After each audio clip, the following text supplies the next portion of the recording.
Good morning and welcome to How Do I with Quality Sewing and Vacuum. I'm Robin Coffin, General Manager, and today we're going to be working with 2.5-inch pre-cut strips. Often we call these jelly rolls, and this is the packaging. Moda started these quite a number of years ago. You get about 40 2.5-inch by width of fabric, or about 42-inch strips in each package. But sometimes they're not in a jelly roll package. From Benartex, they've packaged theirs flat. Again, you get 40 strips, and there's lots of things you can do with these. I'm going to start with how can you connect these? You've got all these strips of fabric. There are several ways you can connect them. Easiest, of course, is just to take your strips, butt them end to end after you've cut your selvage off, and stitch them together.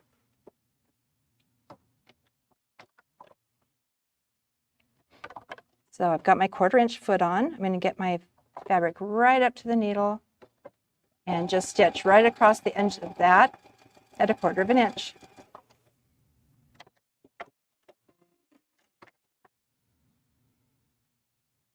Open that up. You just press your seams to one side and you've got all of your strips sewn together. Another way that works great is you can cut 2.5-inch squares and put the 2.5-inch squares in between your strips. So, got my strip, my 2.5-inch square.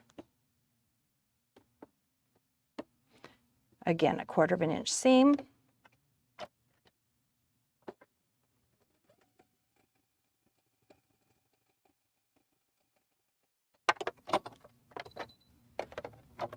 Foot down to use the thread cutter.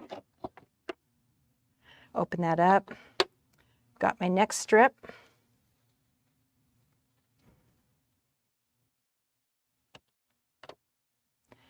Match up my ends and stitch that one in place.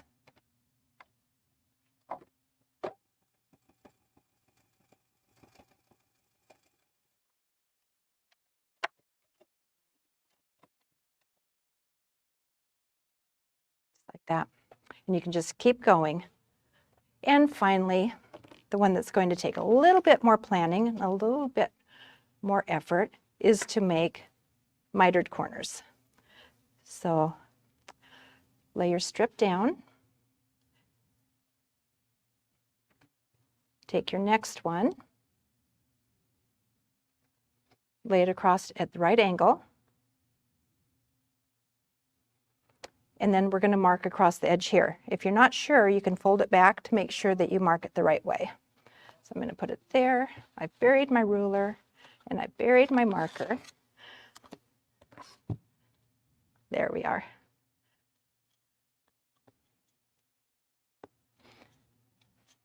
Got too much stuff here. So put it again, right angle. Corner to corner where the edges are overlapping. I've got dark fabric, so I'm using a white chalk marker, so that'll show up. Take it to my machine and I'm going to stitch right on that line I just made.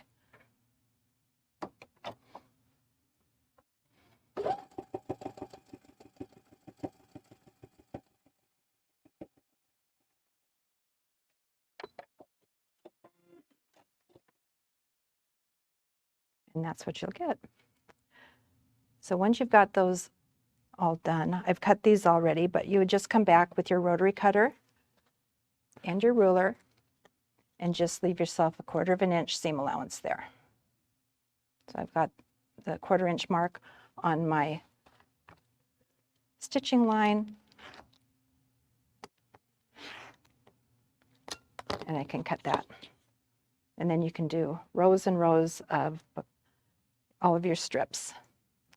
Once you have your strips done, you can create your fabric by just taking your strip. You're going to put it out until you let it just puddle on the floor, keeping it from twisting,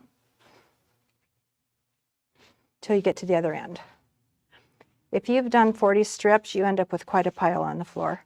I've only got about 6 here, so it's not the stack that you might have. So if I were to start stitching with this the same, it's going to end up with my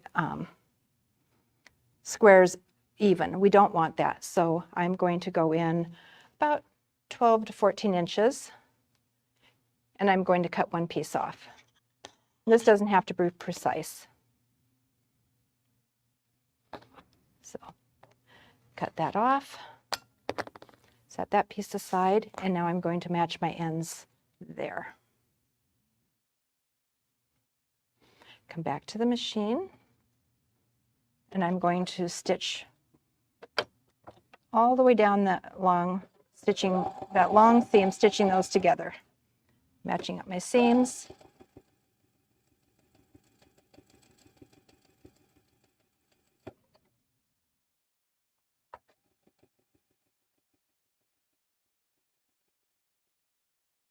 Speed the machine up a little bit. We'll be here all day.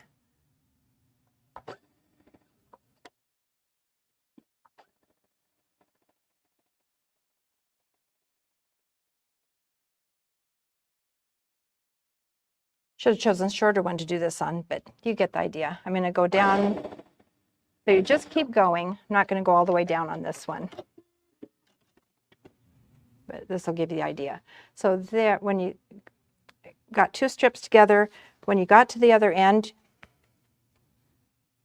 you would cut that, open that up, fold it back up. So the next one, and you just keep going until you have your completed quilt. So on this one, as you can see, it's got the black squares, and you can see how the pattern repeats as you just keep bringing that end back up and sewing. On this one, I did the same thing with the mitered. Once I had my fabric, I took this lighter color and cut my blocks. I think they were 18 inches long, and then put the lighter color in between. This one actually has, get over here where you can see it, it actually has, it will be a quillo when it's bound. It's got a quilt pocket, so when it's all folded up, it makes a pillow to put on your couch. You can use the or the 2.5 inch strips with other fabric. With this one, we've got a large print, made blocks of that, and then the 2.5 inch strips. The 2.5 strips lend themselves to lots of projects. I've got a pillow here that you may recognize from a few weeks ago when I did chenille, and then put 2.5 inch strips around that to create the pillow. I've got a couple of other projects ideas here. This is a jelly roll book. It's called Baskets and Bags, and from this one I did these little bags so they can hang. And I've got 3 different ones in various stages, but you can see how just using the 2.5 inch strips, how cute those turn out. You can do jelly roll rugs, you can do jelly roll bags. This is quite a large bag. This was a gift that I received. It was full of yarn, so that was fun. I don't know if you can see here where the different the 2.5 inch strips in the gradiated color. When you're doing the bags or the jelly roll rugs, there are some accessories that might make it easier for you.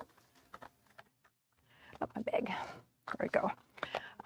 We have the fabric tube maker. This is great for using with the jelly roll rug.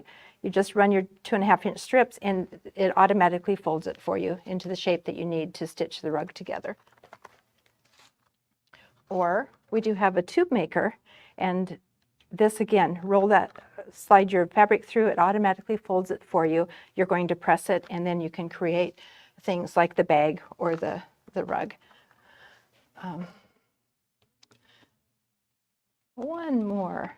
So you saw what this looked like when it's in the roll form. I used this one, and I created this quilt top.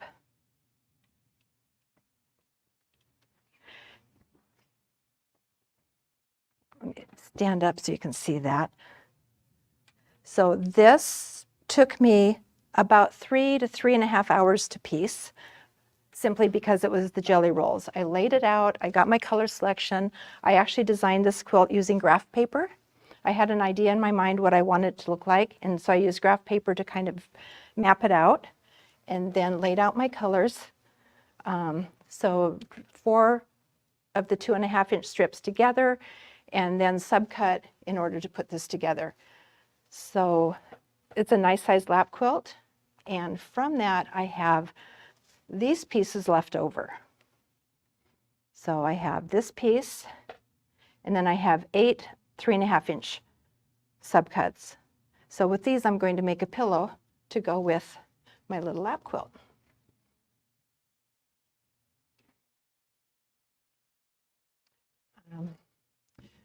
So as you can see, your imagination can take you anywhere. You can add other fabrics, use just the jelly roll. Even with just the jelly rolls, you get a nice size lap quilt.